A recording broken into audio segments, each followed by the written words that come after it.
Hi, folks. I'm pumped to get started with you. We're going to begin in about 1 minute here. So if you haven't already, go to our chat and click on the link to get into our Peer Deck. We'll be using Peer Deck today to go through and collaborate with each other. There's also a ton of links embedded in there. So I'm excited to talk about personalized learning with all of you.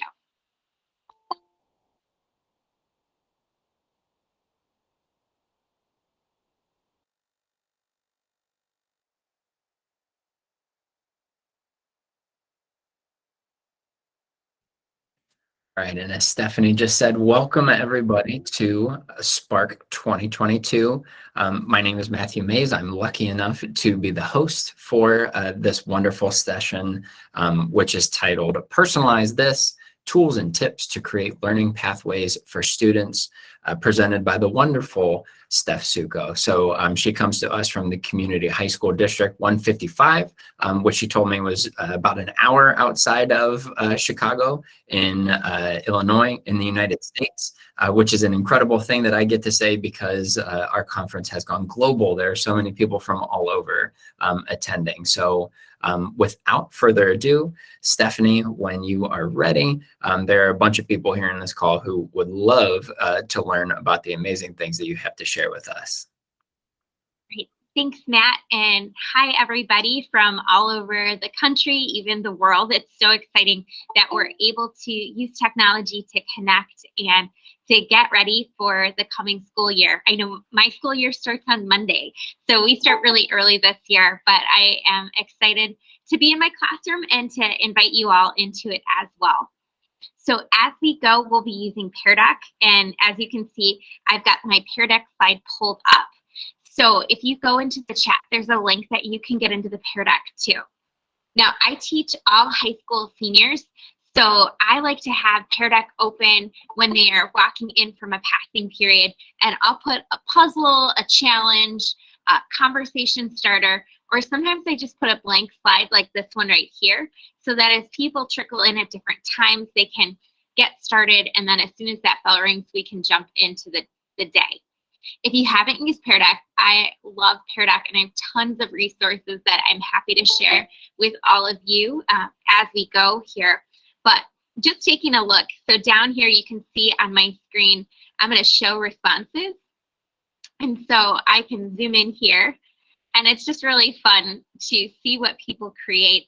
It can be, again, a great conversation starter, a great way to hook your students, and also give them time to think and process content. So I love the ocean view and the flower here, that idea of all the summer fun that we've had. I love the cats and the creative doodles as well.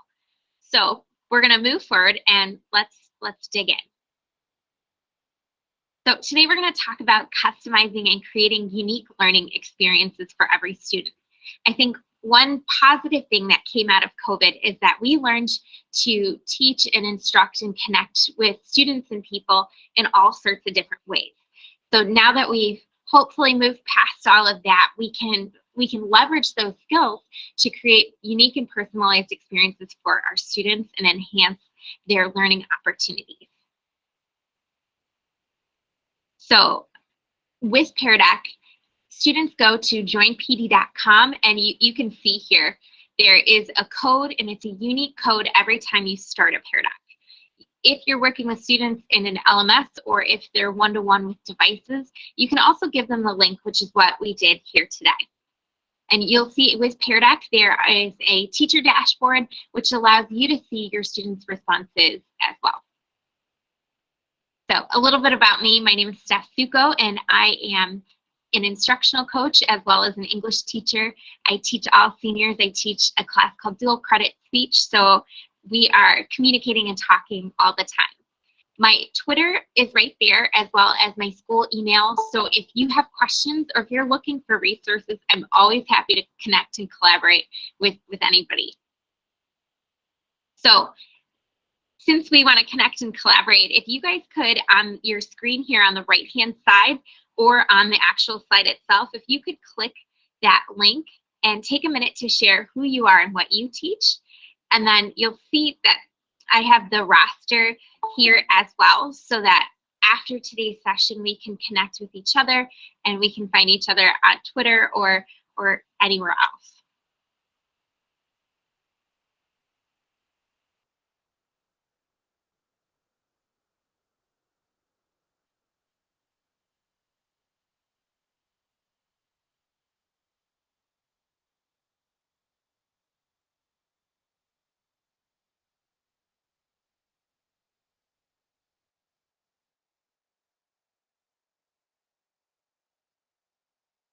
All right, I see Mindy's response. Oh no, Mindy, I hope you got a little rest this summer. Love my high school English teacher as well.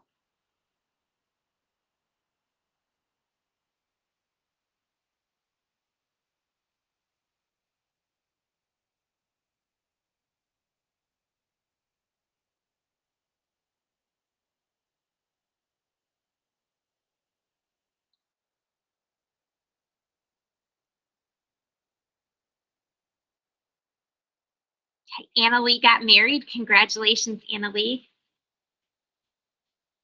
Amanda went on lots of vacations.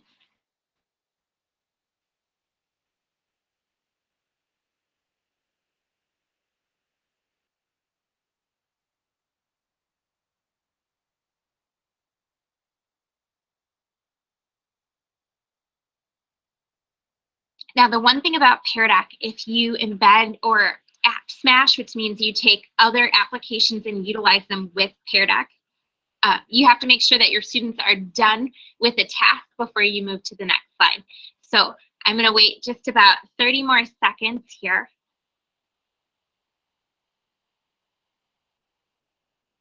And one thing that's nice about Pear Deck is at the end of our session today, once I end the session, I'll be prompted and have the opportunity to email these slides directly to you.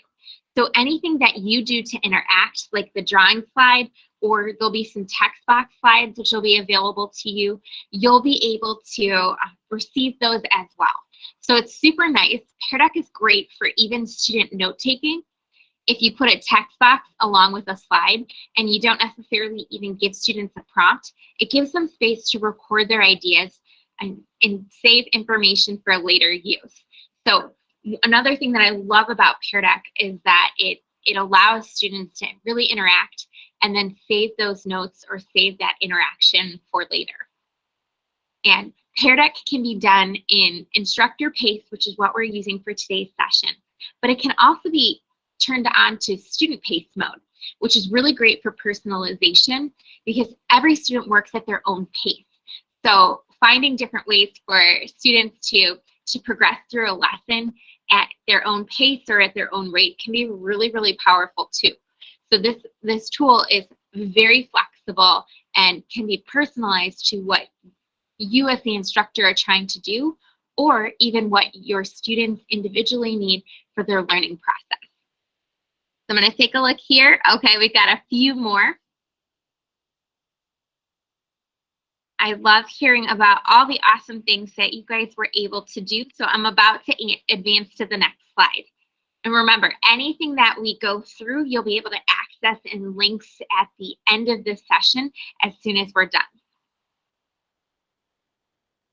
All right, so what exactly are we going to do today? Well, we are going to talk through personalization in a 4-step process here. So we're going to talk about what personalized learning principles are. And if you're someone who has utilized blended learning in any sort of way, there's a lot of overlap and similarities. We're also going to reflect on how we might include personalization, personalized elements in our classroom. So personalizing or differentiating doesn't have to look the same day to day. So we're really going to reflect on what we can pull into our classrooms to enhance our students' experiences. Then we're going to consider how we might design a lesson. And I do have some templates. So if you're someone who needs to plan and organize out your ideas, I do have some resources for you there. And then we're going to consider how we can assess our students to ensure that everybody is learning and growing throughout the process. So personalized learning includes a couple of different things. It is tailored instruction to meet the needs, interests, and learning styles of our students. And sometimes that might look like 2 different things that our students could be doing. It could be several different things. But it's, again, thinking about the people who are sitting in our rooms in any given moment. We also give students choice on how they learn, which is great as we progress through a unit or even through a school year. And personalized learning also is focused on giving real-time feedback and communication with students and teachers. So really making those connections, finding opportunities to connect individually and to give students feedback so that they can grow to their maximum potential.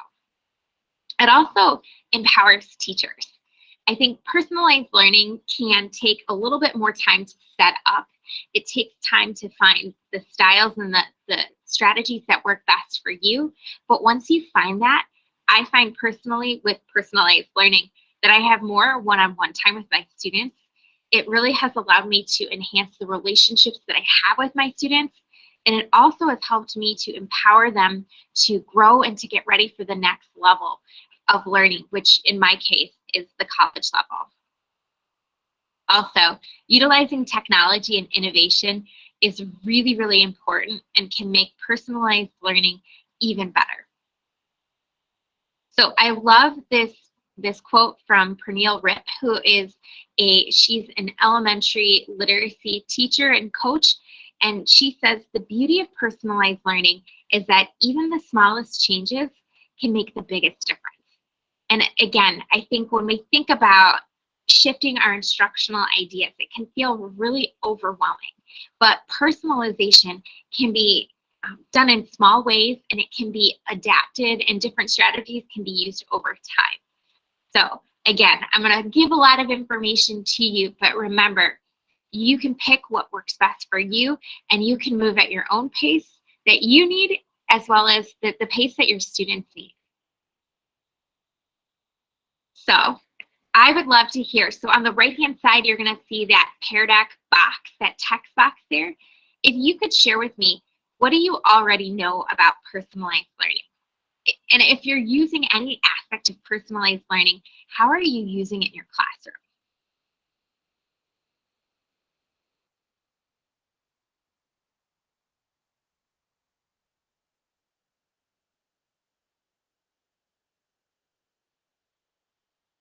And what's so nice here, and now I'm in the teacher dashboard here. So typically the projector view doesn't show names, but just to give you a look as to what that dashboard looks like, as teachers, we can star specific responses if we only want a few responses.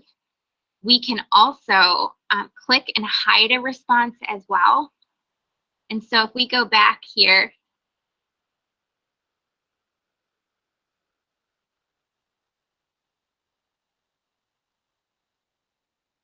all right, so I love that it's student-centered, it's individualized, methods allow students to move at their own pace.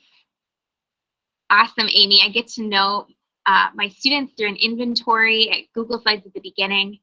That's so important, especially thinking about how we're going to be beginning our school years pretty soon here. Okay, looking at map scores so that you can tailor your instruction. That's so awesome. Yeah, using data to drive instruction. Gloria, I love a good choice board too. So we're going to be talking about choice boards in a little bit. Yes, we got a couple people with the choice boards here. Awesome. All right, friends, thank you for sharing those responses. I'm going to move on to our next slide here.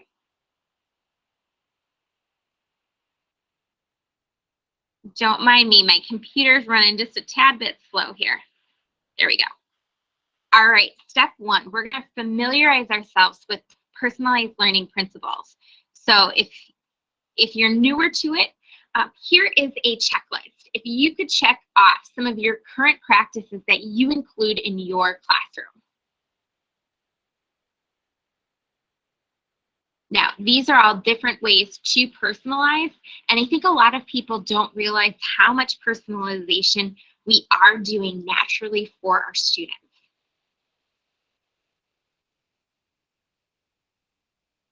And so here in Pear Deck, I can see all the individual responses. I can also stack responses. So here, especially if you're trying to vote or if you're trying to see how frequently an answer is, you can show students, you can see that it looks like a lot of people have utilized video instruction, adapting learning environments. Yeah, this looks awesome. It looks like so many of you are doing so much in your classrooms already.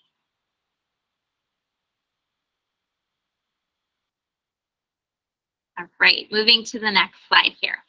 I do have a couple of videos embedded. So at the end of the session, you'll be able to go back and watch the videos that are most meaningful to you. So personalized learning is considering the different methods, which could be face-to-face, online, hybrid, etc. Personalized learning also involves choosing the time, pace, path, and place. So if we were learning asynchronously, what I really love about Pear Deck is I can have an embedded video instruction for my students. And then as you see here, I've got this little watch the video from EduCause and take notes to review later. So this way you can check your students' understanding, especially I saw we had a couple of math teachers in here. If you teach a math concept, you can have them take notes or apply or solve a problem and be able to check that as students work here. And so there's no prompt here for you guys, but again, it's something that would allow you to add and take notes. So what's up with personalization?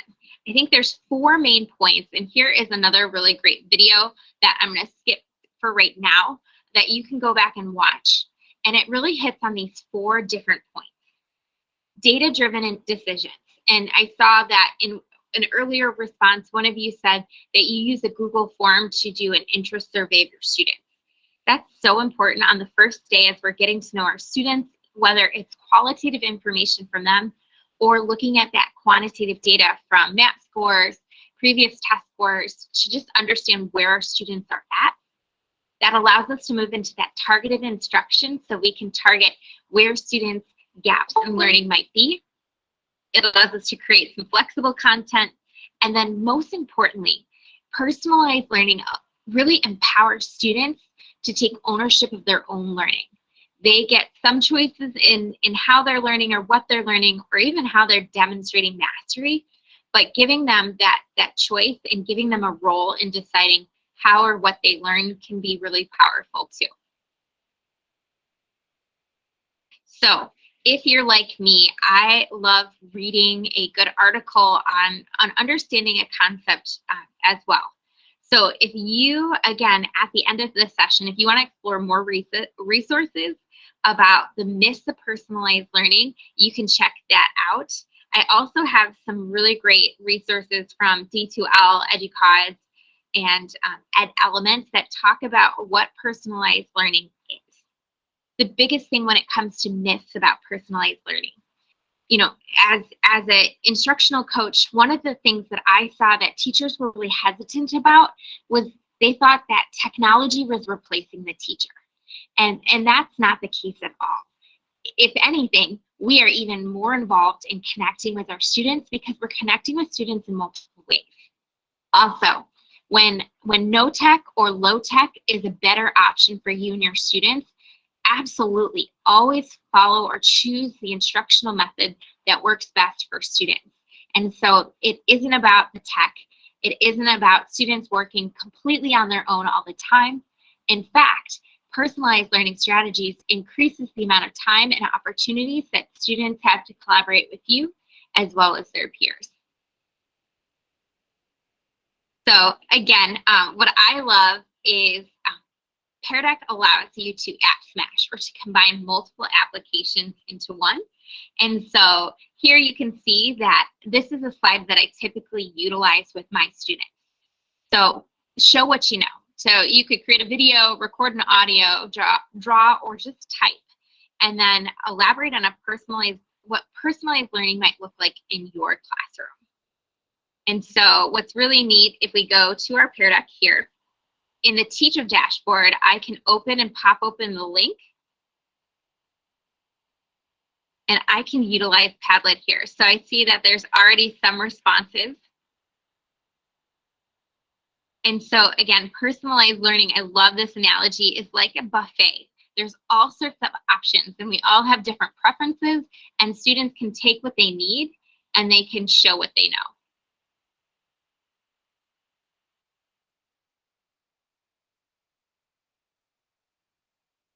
All right, moving forward here.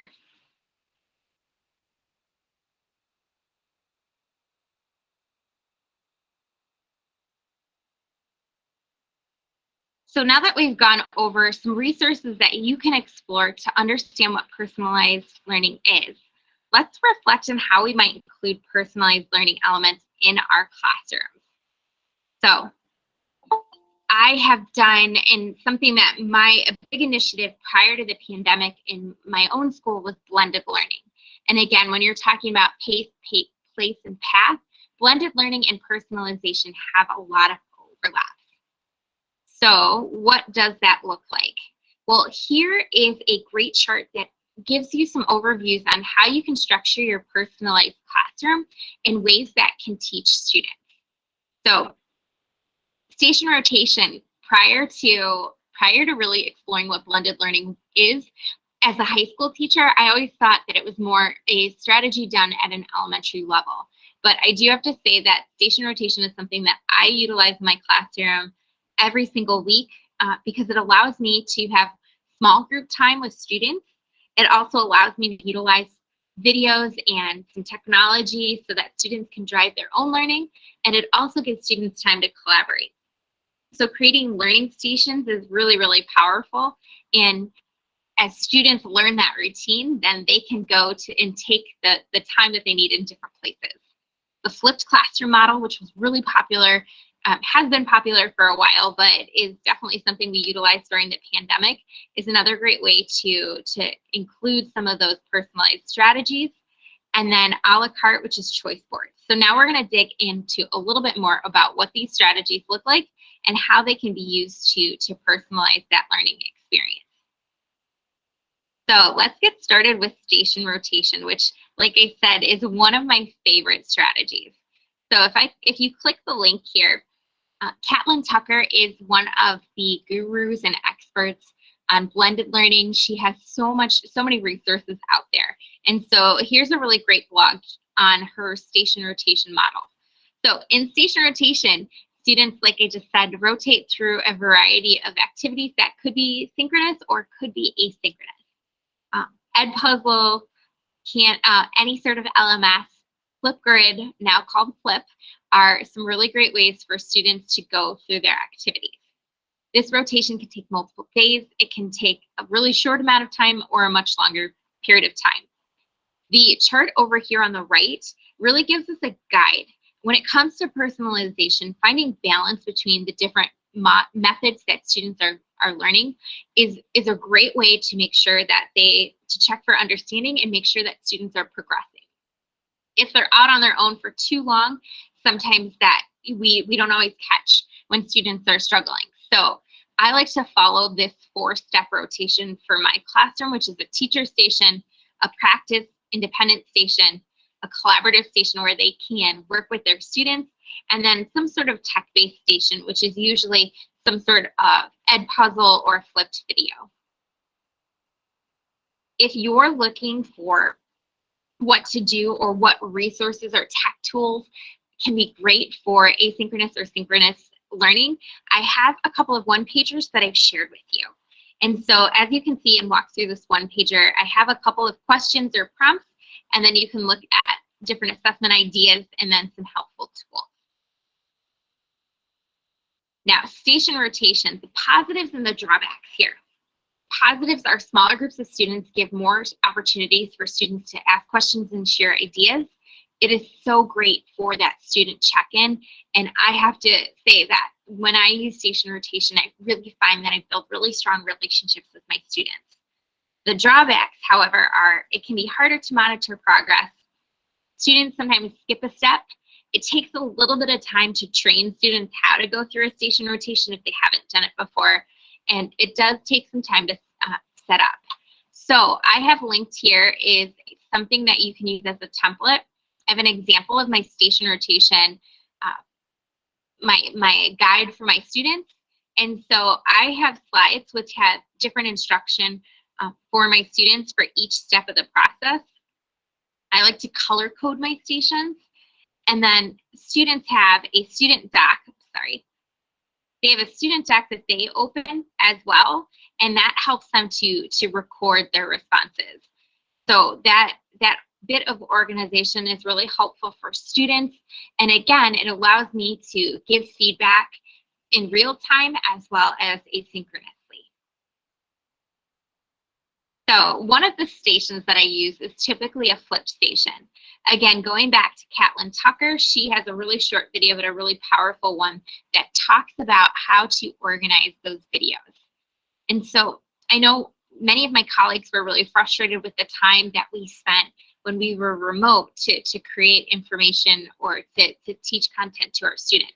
But here's a great way to use those same videos, reuse some of those things that we created to give students more flexibility. Also, when it comes to a flipped video, we all have students who can grasp the concept really quickly and they're ready to go. We also have students who sometimes need to rehear or to slow down and pause to process information. So now this empowers them to move at their own pace. And if they don't understand or they don't master a skill, they can go back and rewatch that video. It's also a great way to multiply yourself because you can technically be teaching on one side of the room live and in person, and then the flipped video allows you to teach as well. So when students come to class, if they watch a flipped video for homework, it allows them to come in, ask questions, or to collaborate with others. And so it just really gives a lot of flexibility there. When it comes to the flipped classroom too, I have a walkthrough if you've never flipped before. And then there is an example or walkthrough of Edpuzzle. If you haven't used this tool, it's fantastic. It is a freemium, meaning there is the paid version, and then the free version allows you to create, I think it's up to 14 videos, or I'm not sure what that number is, but you can create videos and you can utilize it. If you want to go beyond that, there's a paid version too.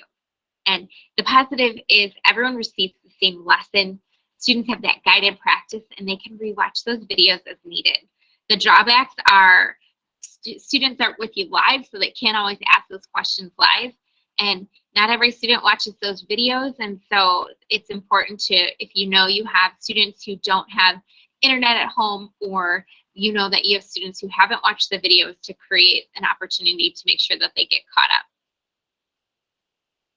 So another way that you can personalize learning or to enhance your classroom is using choice boards. So choice boards or playlists allow you to give students options on what they work on, at what order they work on, and also it gives them some flexibility with that pacing. So I really like making a choice board where sometimes, so for, if you look on the right hand side here, I've got a think and a pair and a share. So I'm using that instructional method that sometimes we use really informally in the classroom, but I formalized it a little bit, where I give students, when it comes to thinking and learning, I give them 3 options to choose from. So they're all choosing the way that works best for them, either reading, watching a video, or learning a little bit more on a blog. Moving there, everybody is engaged in the pair process, and so they only have one choice. And then finally, they can share their information in 2 different ways. So when it comes to a choice board, it doesn't just have to be a tic-tac-toe board. It can have multiple choices. You can have required sections as well as optional sections. So students can interact and engage with the tasks that are most effective for them. And again, it can have required elements, or it can empower students to make choices. So my choice boards never look the same. And again, mine typically aren't the like 3x3 square. I try to personalize it and include different amounts of options, and also have a required section as well.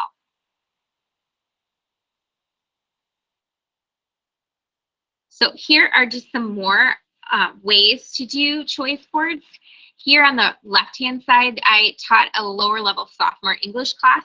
And so I had 6 options and they could choose 2 of the 6.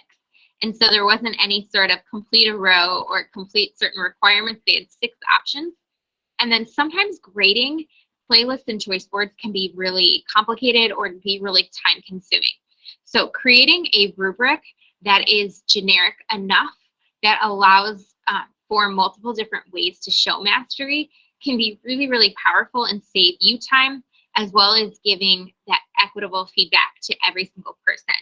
So on the right-hand side, you can see for my reading workshop project, you can see that that I allow for looking about knowledge of the book, creativity, organization, and then meeting the criteria of the specific choice as well.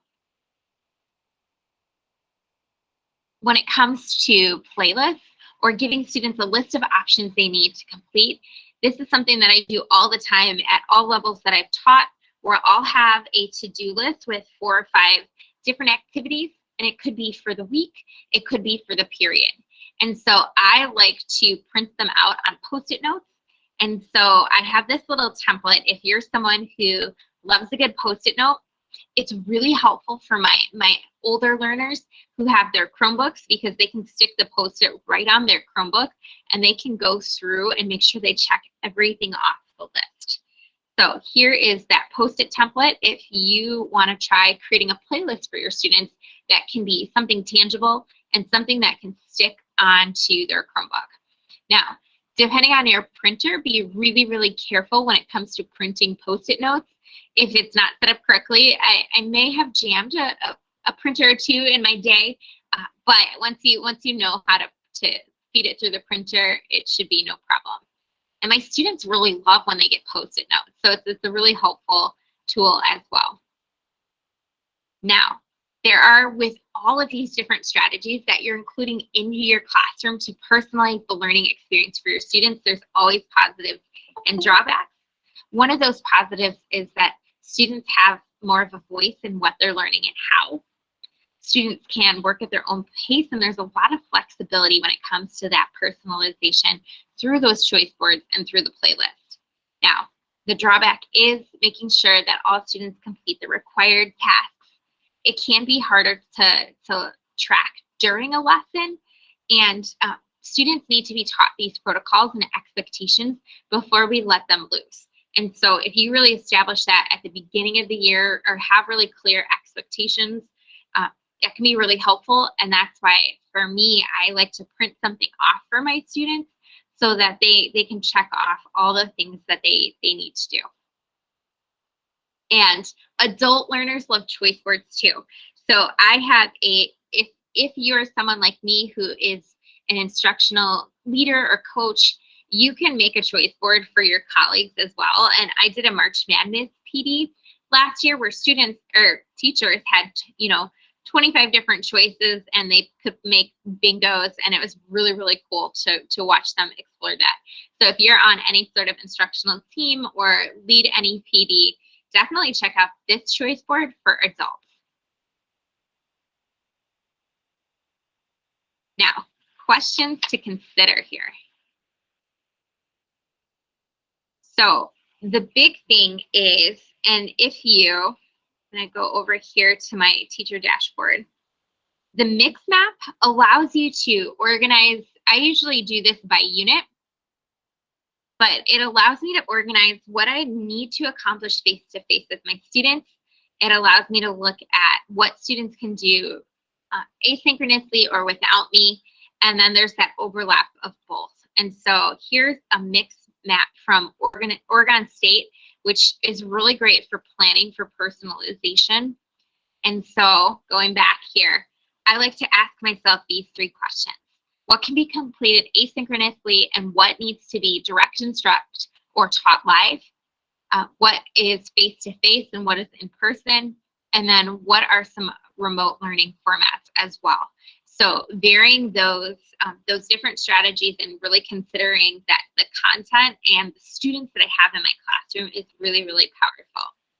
And so Oregon State, like I said, is it's another great resource, and that mix map is really great for planning, and you can click on that template as well. So again, like I said, I've got some one-pagers for you. Here's another one that talks about blended learning, which is really similar to personalized learning, so you can check that out after our session too.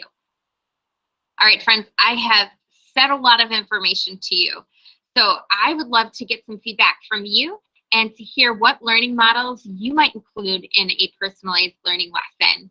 And so based on what we've talked about, how does this apply to your content area level or your students?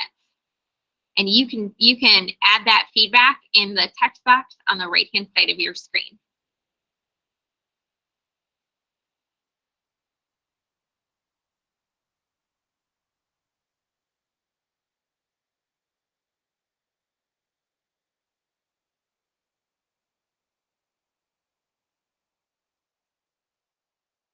All right, talking about flipped classroom, station rotation. Oh, neat that we have an instructor who is 100% virtual. So you are so used to those different tech tools. You're thinking about encouraging your students to follow their own goals. That's really amazing. Google Docs is great for keeping, if you want to keep a goal chart for your students that you and the student can interact with, that's a really great way to do that. Okay, so we're talking about centers and exploring. Love it. The Think, Pair, Share sheet will help. Yeah, I love Think, Pair, Share, but sometimes when I'm just informally doing it during a lesson, I don't always know what my students are responding or what they're getting from it. So I really like doing the graphic organizer with it. It just gives students a little more direction. Choice boards, flipped learning, flip model. This is awesome. Yes, I love Catlin Tucker too. And again, there's so many resources embedded in these slides. So I hope that you have an opportunity to go back and look at them and really pick or explore more in depth to the parts of personalization that is best for you and for your students. So our next step here is we're going to consider how we might design a personalized lesson, unit, or course. Like I said, I have a graphic organizer that will help you guys to kind of write out your ideas, flesh them out, and see different ways that you can bring in all of these strategies to really appeal to your students. So backwards design, the UDL, I think is a really important place to start. And Cult of Pedagogy has a really great article on backwards design, so I've included that for you. But it all starts with beginning at the end. So thinking, what are our desired results? What are our standards? What do we hope our students are able to do at the end of this lesson or the end of a unit? So start with that overall learning goals or objectives, and then walking back to determine how our students will accomplish this, and then the learning experiences along the way. The Modern Classroom Project is incredible and something that a resource that I really explored a lot during the pandemic. And the Modern Classroom Project, it empowers educators to build classrooms that respond to every student's needs. Their focus is really 21st century skills, and they focus on a lot of self-paced and mastery-based learning for students. And so one redesign that I did for my course this summer was shifting to a must do, should do, and aspire to do. So kind of like a stoplight there. So all students must complete certain tasks to gain that content knowledge and to master the skills. But some students need different ways or different approaches to practicing, so that becomes a should do. And then aspire to do is really extending and stretching your students beyond just what you're doing in your classroom. So the breakdown for the must do, should do, and aspire to do is right here. Again, I like to use the stoplight colors for my students. So I color code everything in red means stop and do this right away. Those should do's are some optional things. Should do's typically for me include Kahoot practices, maybe a Padlet to show or demonstrate how they're learning something. And then aspire to do, these are extensions. And so oftentimes when you think about if something's completely optional for my students, they'll never do that, right? Well, Aspire to Do for me is usually very collaborative in nature. It involves creating videos or creating products that they can bring into class. And Aspire to Do's can be tied directly to summative assessments. So, like I said, in a communications or a speech class, my students are making videos all the time, and so they become extensions. And because they get to work with their friends, they become really fun. So I've been really pleasantly surprised with how excited my students can get for those Aspire to Do's. And again, when they're tied to those mastery strategies, or they can be tied to a summative in some way, shape, or form, it really motivates students to participate in those. And so again, how do we encourage engagement? Well, show students how things are helpful and useful. So for example, the yellow, that should do, I show students exactly how a review activity or some sort of participation on a discussion board is helpful for their final assessment, can help boost their grade, or can even help give them an opportunity to redo something or remaster something. Again, being part of that revision process is really powerful and encourages students to see the value in what they're doing. And the must do, should do, especially the Aspire to Do, is really a reflective in nature. It gives students to give voice to something that they've learned. They can model and show things to their classmates, and it really creates that class community. So when you give them something, a creative outlet or a way for them to share their voice, it's more motivating to do. And most of my Aspire to Do assignments are group-based, so students feel more engaged and they have more fun with their learning. And when they are excited to share something or to create something, the amount of time and thought they put into it is really, really powerful. So get creative with your students and really consider to use the must do, should do, Aspire to Do, that stoplight format to really give students the opportunity to explore their learning or expand their knowledge in a way that makes sense for them. The other really important thing when it comes to designing personalized learning is to utilize your LMS or your learning management system to empower your students. So I'm just really curious, if you guys could vote in the Pear Deck for me, can you tell me what LMS do you use in your classroom? Okay, Google Classroom is really powerful. We were a Google Classroom school, and then we actually shifted to Canvas. Okay, we see some Seesaws, Schoology, other for sure. And so what's so neat with Google Classroom, Canvas, and Schoology, Seesaw too, is you can schedule out and allow things to appear at different times. So you can really customize and build out your personalized lesson before you even get to the day.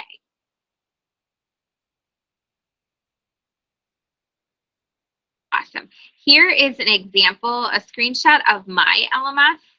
So again, when it comes to the unit, you can see that I'm utilizing the red, the yellow, and the green. If you haven't used the extension Joy Pixel, this extension is so cool, and it's just emojis, but utilizing the emojis and really communicates a powerful message to your students so they can see what activities that they're supposed to do. It allows you to create modules or pathways for your students to complete. And then I really love Canvas has the different requirements. So students can't access the next page until they mark something as done, until they take a quiz and it scores a certain amount of score. And so there's a lot of different options that can allow you to direct your students' learning and make sure that they're progressing through the lesson, the content, and mastering your skills. And so, as I was talking about earlier, here is my template, which I would love if this is helpful to you, if you would use that. I'm going to open it up here so we can take a look together. But personalizing, planning a lesson can be overwhelming if you haven't done that before. So I like to ask myself these questions. How will my students learn the content? how will my students practice what they will learn, and then how will my students show what they've learned. So we want them to learn it, to practice it, and then to demonstrate that knowledge. And again, that follows that backwards design philosophy. So you start with the objective up here, or the learning target, and you go through. I also like to think about what's next as I'm planning that. And so here, built into this page, you can make something must do, should do, aspire to do as well. Moving forward, I have a unit goal, and again, really plotting out those learning targets and objectives, writing them in a way that are action steps for my students, and then planning it out, the timing. This is just, again, another way that students, or that you can plan for your students on a grander scale. And then if you're someone who wants to give students options and different paths, you can design those paths as well. This is really great for those choice boards, or those playlist people, if you use those quite a bit.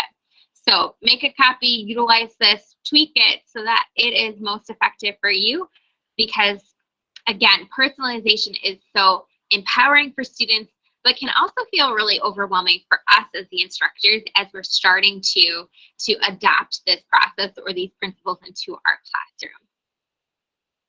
So our last step here, I'm going to go back to my original slides. How are you going to assess students and know that they've learned? So here are some questions to consider. Think about those formative and summative assessments. Think about the projects, the different ways that you're going to measure that student growth. What do you want students to create? How are we going to adapt those higher order thinking skills?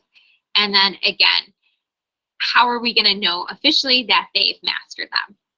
So if you folks want to drop into the chat here, what are some mastery activities or some assessments that you use in your classroom to measure student growth?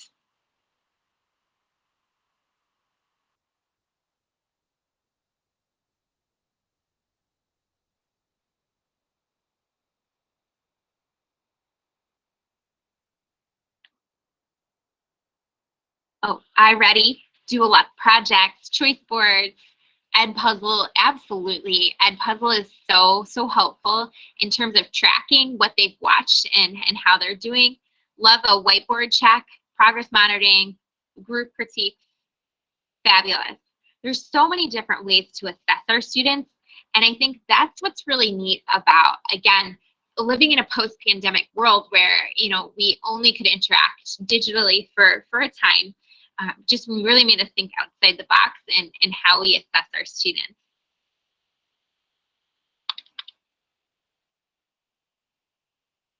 I love it. Thank you, friends.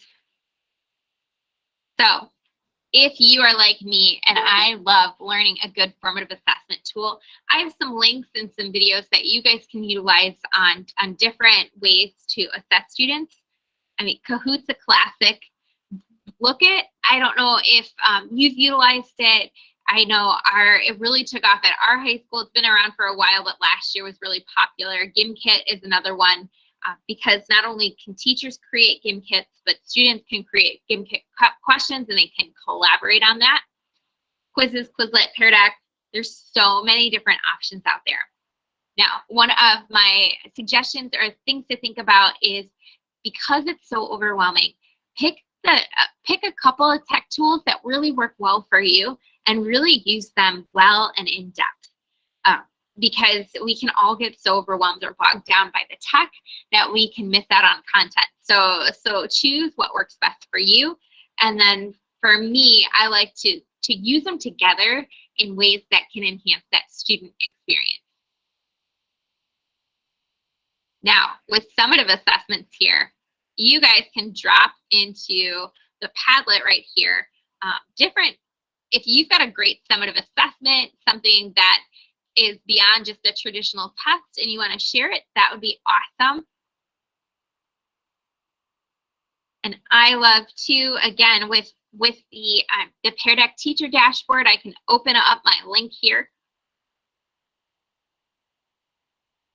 And I can see as people are adding different ideas here, Google slide presentations, hands-on labs. Desmo's art projects, which is really cool. But if you've got something that you love to utilize and you want to share it, that is really powerful. Let's see, storyboards. That's really cool for an end of a novel or a unit. Our students are so creative, and they don't always know how to use technology for educational purposes, but they are really tech savvy.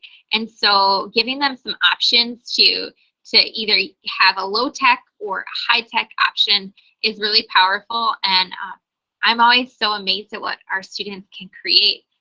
Google Forms are great as well to survey and gather information.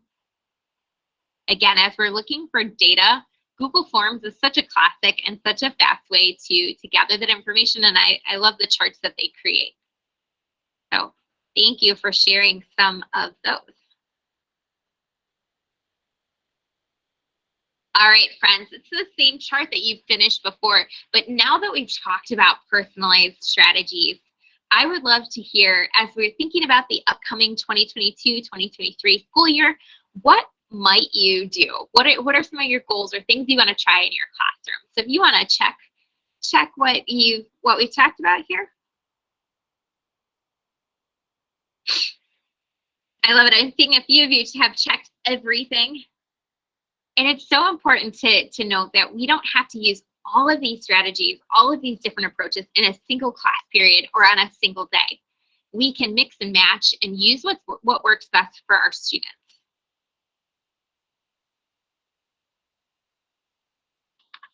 And it does depend on our level and our content area as well. It's so fun though to see that everybody's willing, or people are looking at different resources and strategies. Looks like blended learning is really popular. Student choice is really popular too. So now that we've talked a little bit about personalization, we've reviewed some resources that you can explore even further, and we talked about what this might look like in our classroom. How are you feeling about personalized learning principles? Remember too, not all strategies work for all teaching styles, all content areas, all levels of students, but we can pull different elements in.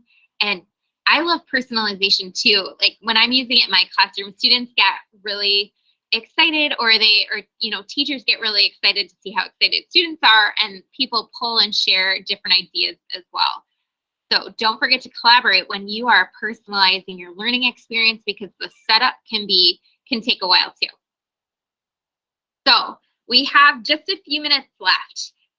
What questions do you still have, or what are some of your takeaways? If you want to drop something in the Pear Deck text box there on the right-hand side, I'd love to hear if you want to explore anything further or have a question, or just share a takeaway.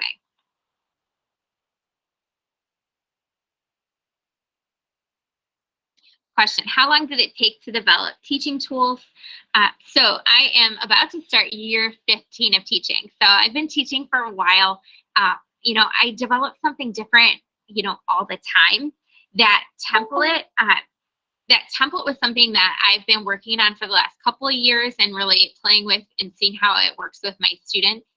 So I, again, keep adding to my toolbox. And so that you don't have to feel pressured to say, okay, I need to completely revamp all my curriculum tomorrow. Let's go. It takes a while. And we learn and we share with each other too. How do you manage time so effectively? It is a lot. I think for me, one thing with personalized learning is that we can do a lot of side-by-side grading. So if you use station rotation well, you can get a good chunk of learning or grading and assessing done in class. So when students write a paper, I will grade those papers alongside with them. And so the station, they might be reading in one side of the room. They might be doing a flip grid or a group project in another side of the room as I'm working with students one-on-one. So you can get really creative with that assessment too. And then automated grading. So for formative work, you know, the Kahoots, the Google Forms, things like that, Canvas quizzes, you can make sure that some of that information, some of the feedback they're getting is automated too.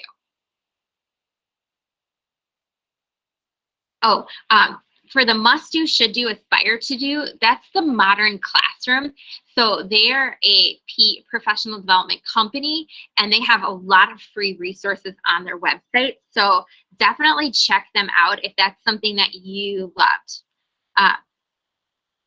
The links will all be sent to you at the end of the session. So if you missed any links, again, I know I dumped a lot of information, and I also had a ton of links. So don't worry if you missed any of those links. You're going to have that. As an instructional coach, how do you encourage your teachers to take the leap and try it out? If you have an instructional coach in your building and they peer teach with you, I do a lot of peer teaching. So I go into classrooms, especially for teachers that don't like tech or aren't as strong with technology. That's one way that I've encouraged teachers to take some leaps and take some risks. I think too, if you're straight and upfront with your students and say, hey, we're going to try a new tech tool, or we're going to try this station rotation activity. Keep it short the first time that you use it, and keep things simple. And it's such a powerful lesson for our students to tell them, hey, if you make a mistake, or if I make a mistake, we're going to learn together. So I would really encourage you, if there's something you want to try with your students, keep it low stakes, keep it formative, keep it simple, and be upfront with them, because they want to help us learn as much as we want to help them learn too. And utilize your instructional coach, because I know that that's something I love to do with teachers, is to encourage them just to be that support when they're outside of their comfort zone. All right, I think those were all of the questions here. Moving forward here, for the sake of time, I thank you so much for participating. I hope that you have a great rest of your summer. You can see on these slides, I've got references with links. So if you want to go and read more, there's all sorts of things here. I'm gonna go back here. I'm gonna stop sharing my screen. All right, and again, with any text or session or PD, sometimes we think about things in the moment, or we think about them later. So if you want to reach out or ask questions, or if you want another resource and there's something that I can do to support you, please shoot me an email, find me on Twitter. And remember, these slides and all your notes are going to be sent to you in just a few minutes. All right, well, I think I speak for everyone since their microphones are all muted. And thank you so much, Stephanie. That was incredible. We see a lot of thank yous coming through in the chat too. So definitely a session that was packed with resources. If you do have any other questions, feel free to toss those into the chat. Otherwise, again, please make your way to the conference website for these resources, as well as other sessions that will be going on for our conference throughout the rest of today. And remember that this recording, as well as the recordings for all other sessions, will also appear on that website. And I just added it to the chat as well. So thank you so much for being here, and we hope to see you in a whole bunch of other sessions throughout today and beyond. Thank you, Stephanie. We appreciate it. Thank you. Bye, everybody.